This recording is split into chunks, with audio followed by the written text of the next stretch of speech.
would you not want to live? Well, we actually asked the committee of management this question while we were doing a devotion in one of our meetings. We came up with a few different options. Afghanistan, Ukraine, Israel, Lebanon, and Gaza at the moment. Why? Why are there so many countries in the world where people would say, I don't want to live there? Well, it's obvious, isn't it? The disorder, the war, the destruction, we all know that there's something wrong with our world. But it's not just kind of out there in the big scale, it's smaller scale as well. We know this in our own families, our own workplaces. You know, Christmas is coming up, and so, you know, the workplace Christmas party, where all the people who don't really like each other are put together in one room, and sometimes there's a bar tab. Chaos, destruction, or in families. Families who don't usually speak to each other or spend time together, suddenly it's Christmas lunch. There maybe not be a bar tab there, but, you know, and chaos, disorder, destruction. Parent against child, brother against sister. So we see there's disorder in the world, disorder in our families and lives, but what about in our own hearts?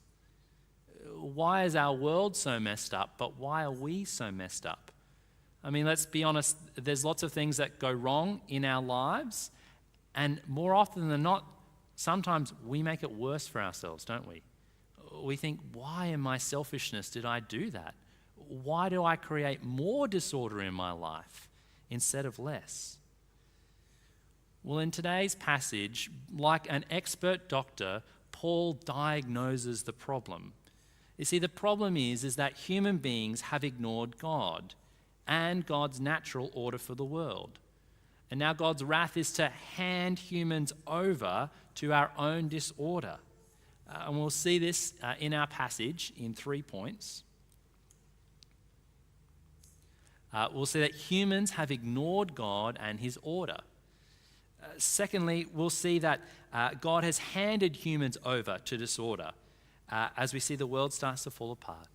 And finally, we'll ask the question, so what can be done about all this mess now that we know the problem? It originates with ignoring God. We'll see that the picture of the world that Paul presents is one where God is the creator. It's like he's at the top, and the role of men and women, humans, is to worship God and to rule over and make order in God's world. But we'll see that what have humans done? It's like we've flipped that pyramid. We've flipped the order. Instead of worshipping God, we've worshipped created things, idols, all sorts of stuff. And in that, we've kind of flipped the order of the world on its head. And so finally, we'll see that God hands us over to that disorder. Without God in the picture, we don't have a stable world. And so that breaks down relationships between men and women and all of us. And that's why we see the messed up chaos of our world today. So we'll have a look at our first point. Humans have ignored God and his order.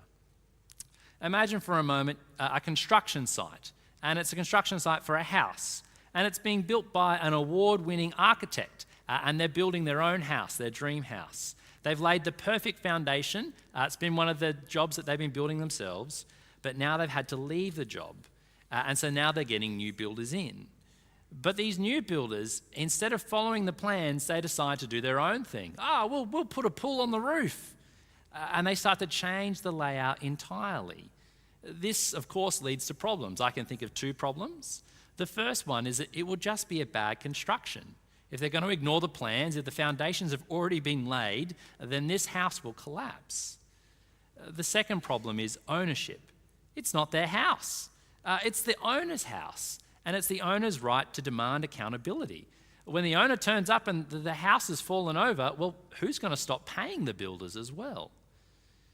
You see, Paul compares humanity to those builders.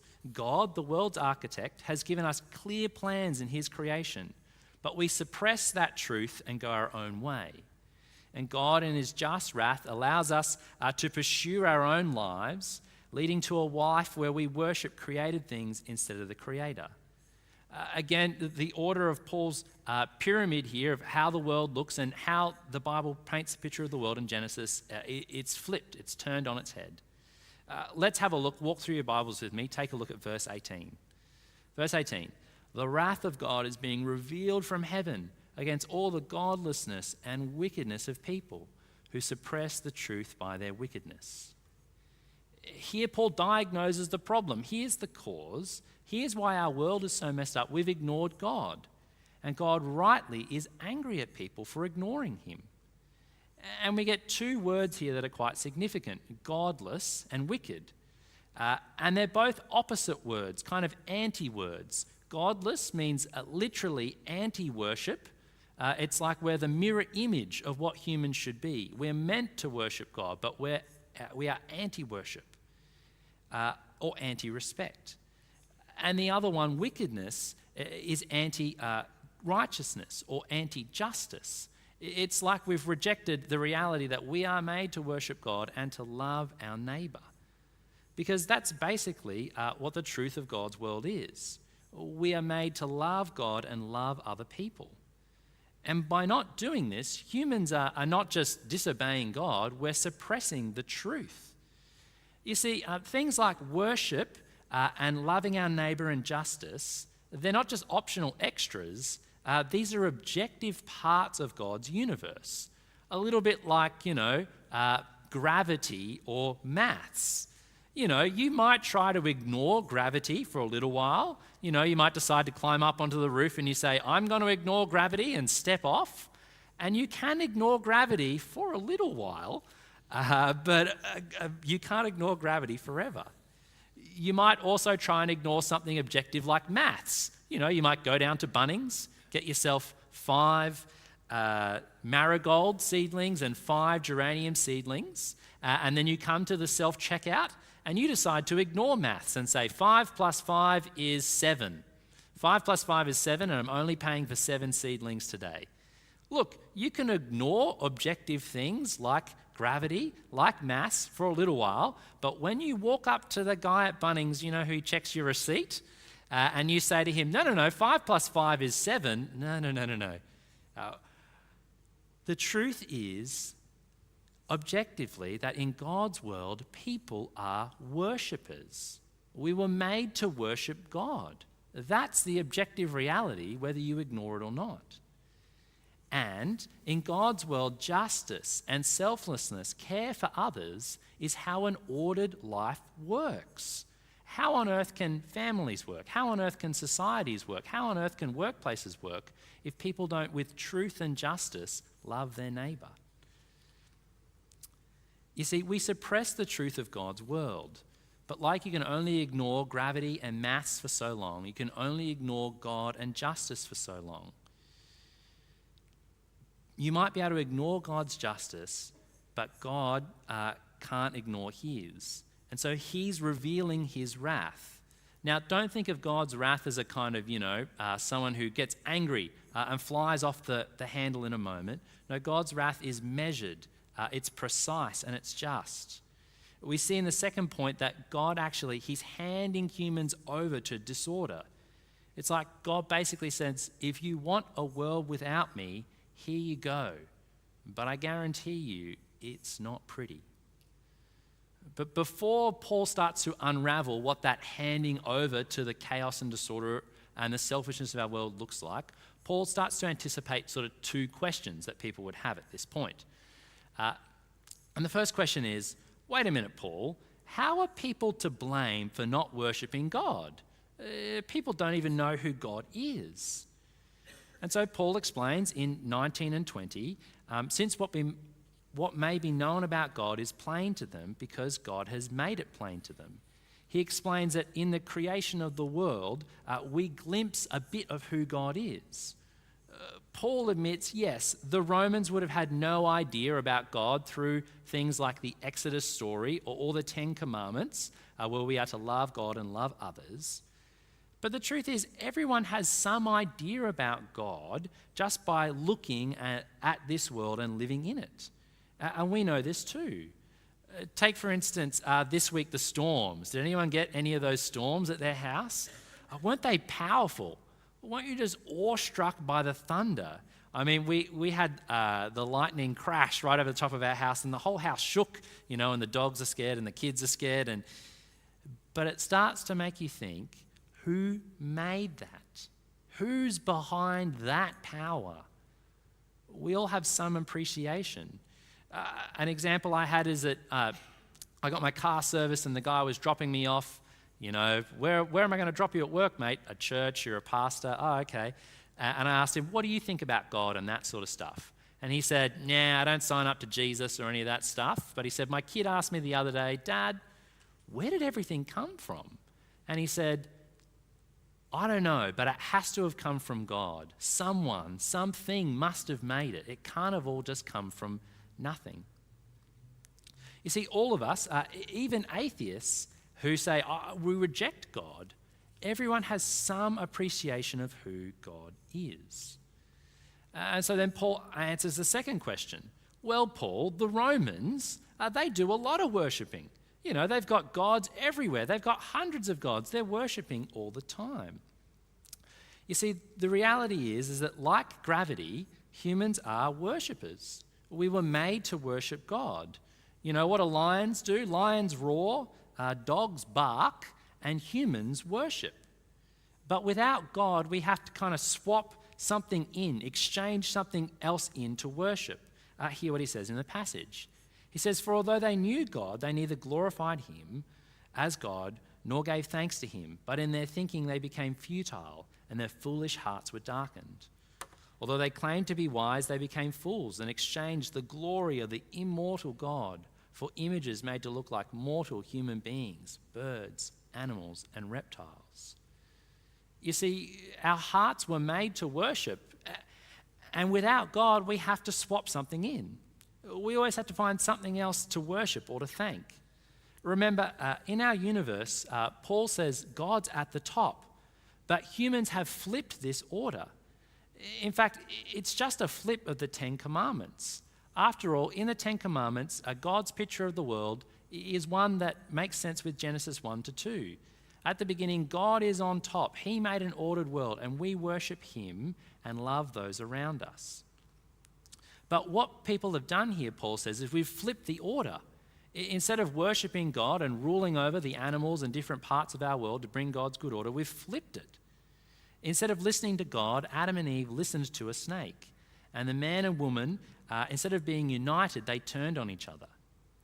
But in fact, this is still how life is. You can cut the top off the triangle, but you have to replace it with something else. In those days, it was idols, pictures of birds and people. But nowadays, people are still people. They have to worship something, and everyone does. People might worship work, the weekend, the approval of others, family. But we know that in fact, Martin Luther said, whatever your heart clings to and relies on is your God. Whatever your heart clings to and relies on is your God. You know, when we put anything as number one above God, it makes us fools and ruins our lives. You know, think of the man who makes his car his God. He ignores his family and he's always out polishing it all the time. Or think of the woman who makes having a man in her life like the God of her life. And so she's on to the next one, and her friends say to her, can't you see? He's just like the last 5 men. But she can't see. Or the teen who makes a god out of his friend's opinion and so becomes foolish in order to impress them and keep them. When we make a god out of anything that's not the true God, we become fools. And it's not like, even though we are Christians, that we're immune to this. I mean, what are the idols in your life? What are you so tempted to love and worship that you become foolish? You might know what that is. People's opinions, pleasure, control, work, family. You might not know what they are. We need to give our Christian brothers and sisters a hunting license to say, go after the little gods in my life. Ask me those questions like, why do you spend so much money on? Or what is it that whenever we bring up your kids or politics or whatever it is, you just kind of flip into? We've seen that God has made the world and people to love him, and we are to live just, selfless lives. And like you can only ignore gravity or maths for so long, you can only ignore worshipping God and God's justice and loving your neighbour. And everyone has some understanding of God from the world. We're like the builders that ignore the architects. We can see the basic structure of the world. Humans have to have something to worship. And so when we hate our neighbours and injustice, everything, society, family, it falls apart. Because when we are ignoring God, we actually become foolish. And in our lives, we become fools. And this is what we see in the next point. Paul explains that how we have ignored God and his order, and so now he turns us over to that disorder in our lives. Our second point, God has handed humans over to disorder.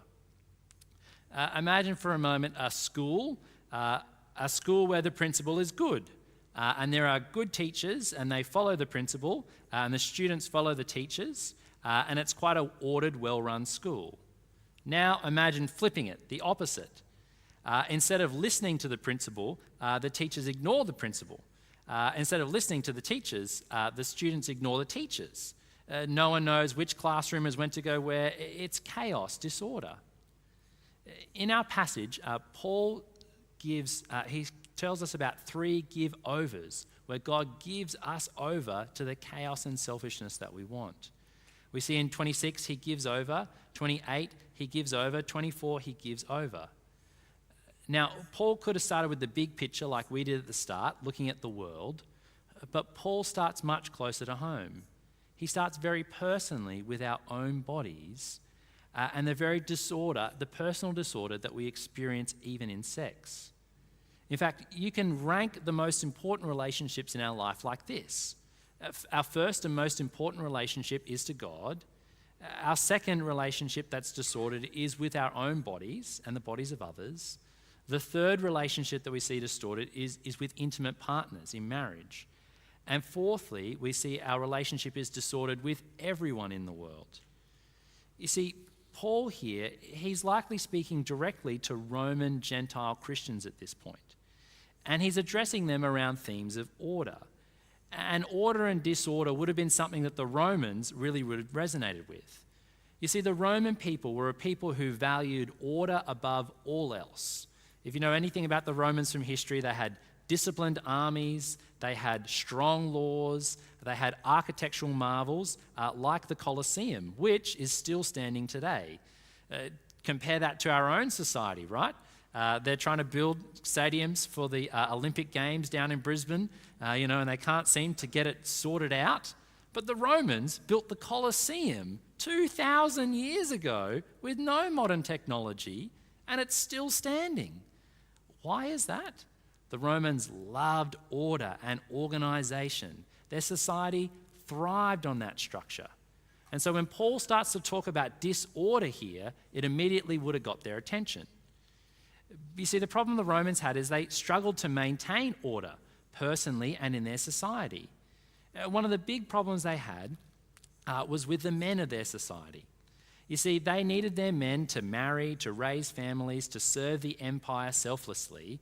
But the problem they had is they were so rich that often got in the way. None of them wanted to settle down, have families, and make 10 Roman kids to propagate the Roman Empire. In fact, they had to come up with laws, a bit like the baby bonus laws, kind of penalising Roman men that wouldn't get married. They wouldn't even get inheritance from their parents if they didn't have children. You see, the Romans had a problem. They had a population decline. It's a little bit like places like Japan or China now, where ageing population is outpacing births. But despite their love for laws, the Romans couldn't legislate or compel people to be selfless. They had laws regarding large families, penalising families that didn't have children, but none of this could get to the root of the problem. A heart-level resistance to God's design for order. More than that, they had temples that doubled as brothels, and they had widespread acceptance of same-sex relationships that it reflected the disordered reality. And while these practices were commonplace, the Romans knew this was a problem for them as they were trying to promote family building to sustain the Roman Empire. And here, Paul gives an explanations that the Romans would not have considered. Paul says true order doesn't come from human effort or laws alone. The ultimate source is that we have rejected God and his order, and he has handed us over to lives of disordered relationships. And this sets the stage for the Romans and for us to recognize God's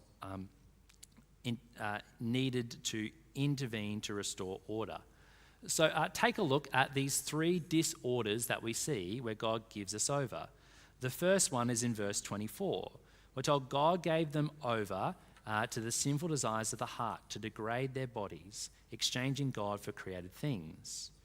We're told here that God gives humans over to sinful desires, and the first evidence of that is seen in our own bodies through sex. It's important to address a common misconception here. Sometimes people think that the Bible says that sex is dirty or sinful, but on the contrary, God created sex as a good gift, a way for spouses to honour each other with their bodies. In fact, you might remember the old wedding vow, if you got married a while ago, that says, "With my body I honour thee." Sex was designed to honour the body of the other.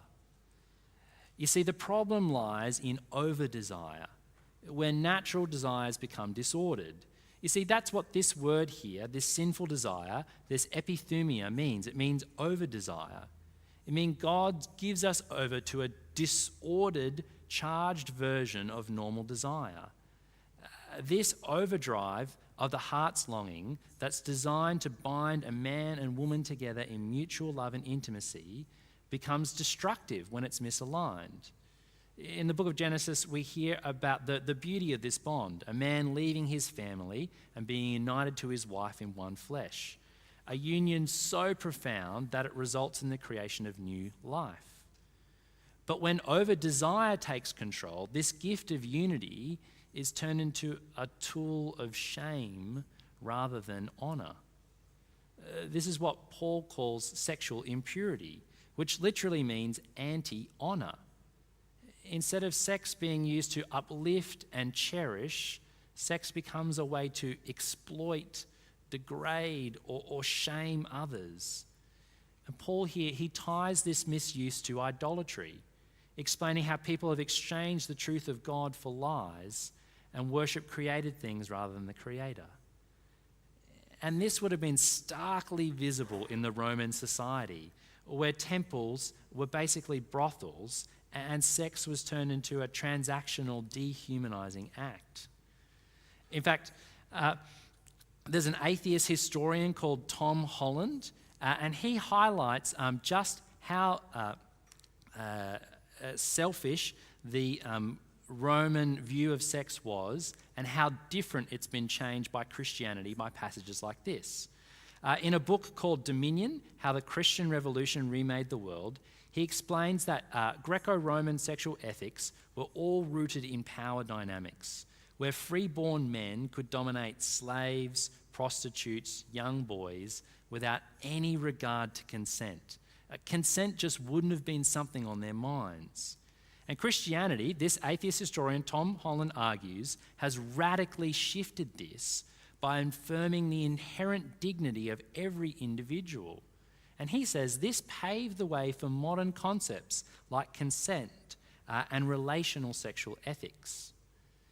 You see, the Roman society, imagine a society that's handed over to this over-desire, particularly where men dishonour instead of honour. But does that sound familiar to us at all? I heard a recent ABC article this week that highlighted the pervasive issue of sexual harassment amongst migrant women in Australian workplaces. You know, the report revealed this. Listen to this. 51% of migrant women have experienced sexual harassment at work. These poor women. And they were being told by people, oh, no, this is the culture in Australia. This is just how it is. You see, Paul uses this Roman context to show how over-desire leads not only to disorder in individuals, but across a whole society. And while laws can impose external structures, they can't change the internal disordered heart desires. True transformation, Paul implies, only comes through God's intervention by reordering our hearts to honour him and love others rightly. Secondly, we see the next way that God has handed us over. God hands us over to distorted relationships between men and women, exchanging relationships between men and women to women and women and men and men. And we see this is the third disordered relation with partners. Now, it's worth pausing here for a moment and acknowledging that Christianity is again quite misunderstood at this point. People can often think after the same-sex plebiscite that we had a few years ago, that this is somehow the number one thing that Christians are on about, saying that homosexuality is not God's design. But it's worth saying, no, this is not the number one thing that the Bible is on about. What's going on here is Paul is using homosexuality for an illustrative purpose. God's design for sex is honouring between one man and one woman in marriage. So there would have been a lot of things for Paul in Rome that he could have pointed out. But for the Romans, to understand the rejection of God's order, he used something that they would understand. As mentioned before, the Romans had a shrinking population. And in some part, this was due to the same-sex relationships in their society. And they would have understood that these relationships don't produce children. But it's difficult for us because Paul does seem to single out homosexual practice here. It also might be difficult for us because many of us have family and friends who are in same-sex relationships. In fact, in a room this size, there'll probably be quite a few people here who experience now or have even experienced same-sex attraction. But it's worth pointing out that this isn't just the only thing that Christianity is on about. Actually, the Christian sexual ethic is very strict. It's not that it's negative, it's not that sex is bad, it's a good gift, a sacred joining of two people, not negative. But Christians say that this is so important that it's for marriage. But we're also not obsessed. Paul, the writer of this letter, and Jesus, the founder of Christianity, were both celibate men, both men who never had sex. It's kind of like saying Christians are a bit like vegans. What do I mean? Christians are a bit like vegans. Well, vegans have such a high view of animals that they don't eat them. And this often doesn't make vegans very popular. You know, you can kind of imagine a work or family barbecue and everyone's standing around the barbecue and the chops and sausages are sizzling and everyone's smelling it.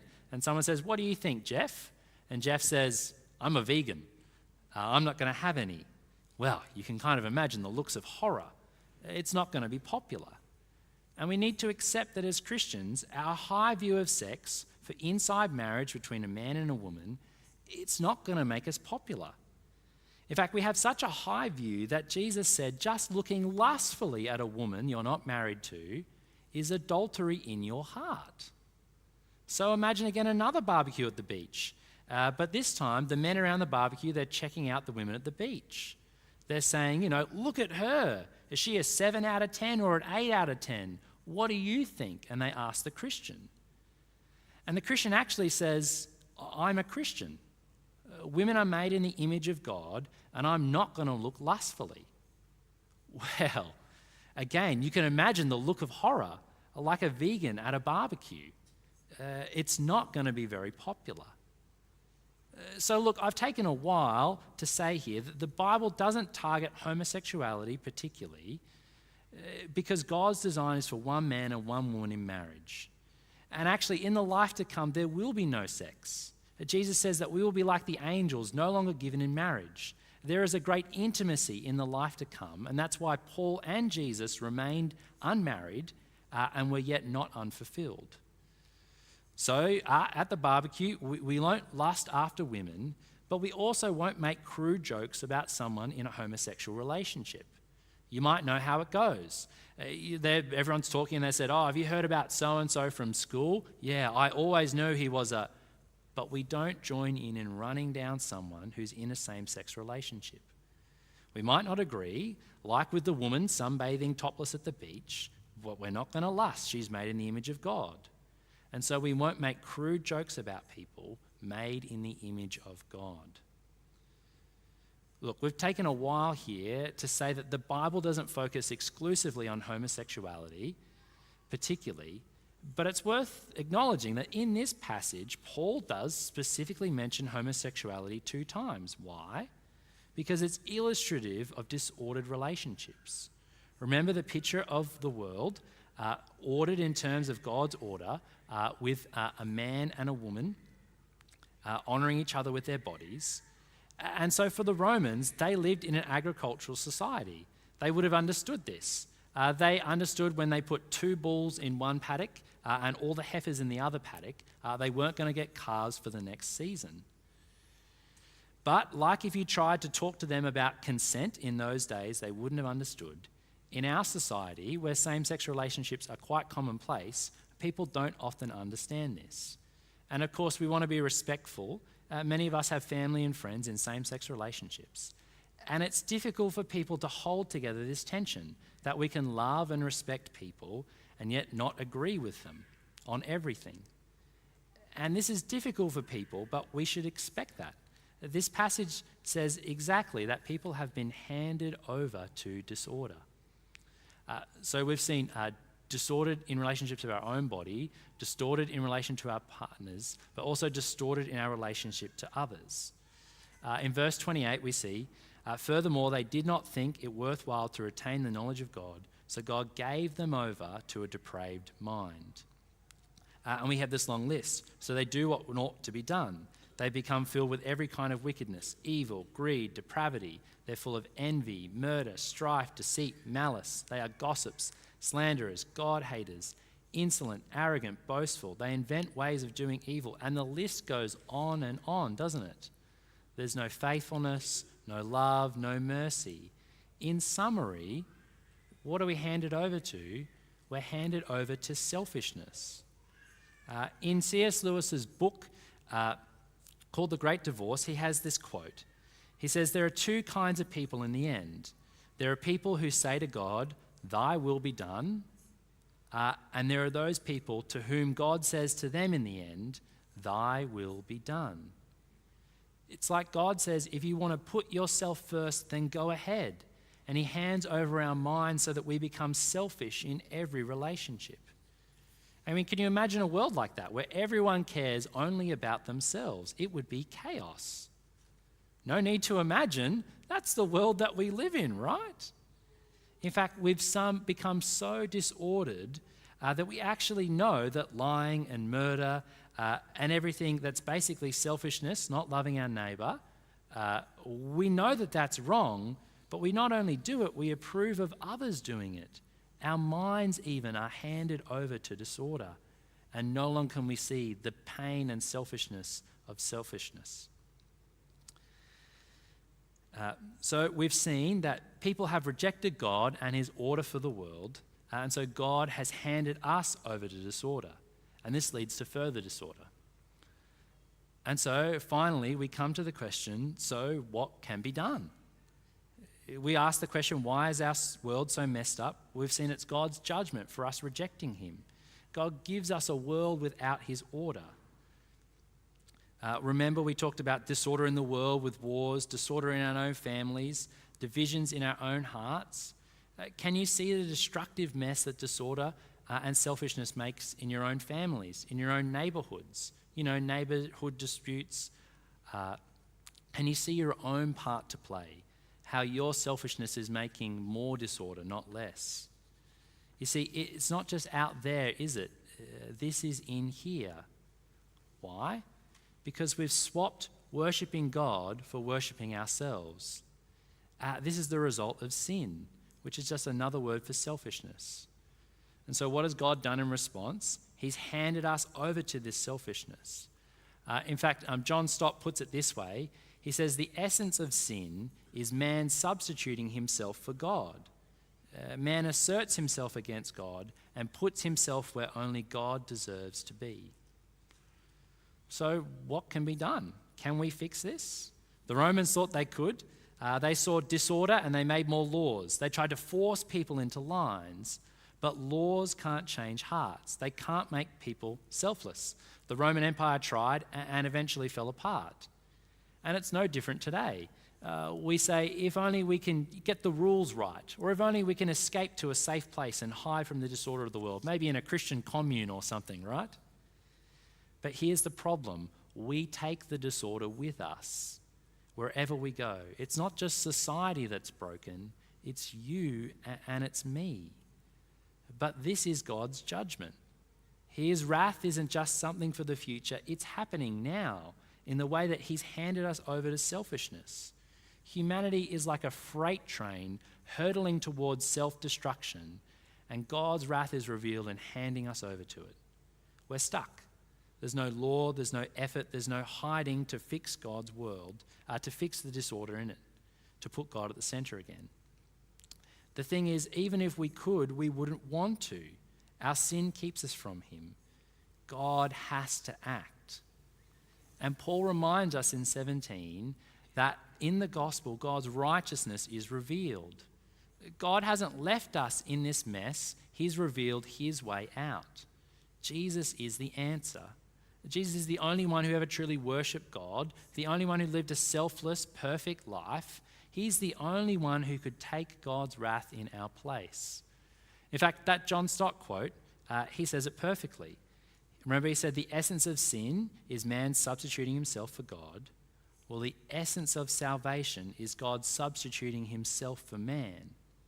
Man asserts himself against God and puts himself where only God deserves to be. But God sacrifices himself for man and puts himself where only man deserves to be. That is what Jesus has done on the cross. He bore God's wrath so that we don't have to. He took our place. And because of his selfless love, our hearts are restored. Instead of being bent in on ourselves, we can worship God again, and everything else begins to fall into place. This is the hope of the gospel. God restores us by reordering our hearts. Jesus frees us from selfishness. He makes it possible for us to love God and love others again. And one day when he returns, he will bring a reordering to the whole world. There will be no more wars, no more family divisions, no more broken hearts, everything as it should be. But that work starts now. God is inviting you to be restored to him, to let Jesus take your place and transform your hearts. This is not something you can do, it's something God has done for you. To have God's restored order in the world, you must first be restored to God. Will you let him do that? Let's pray.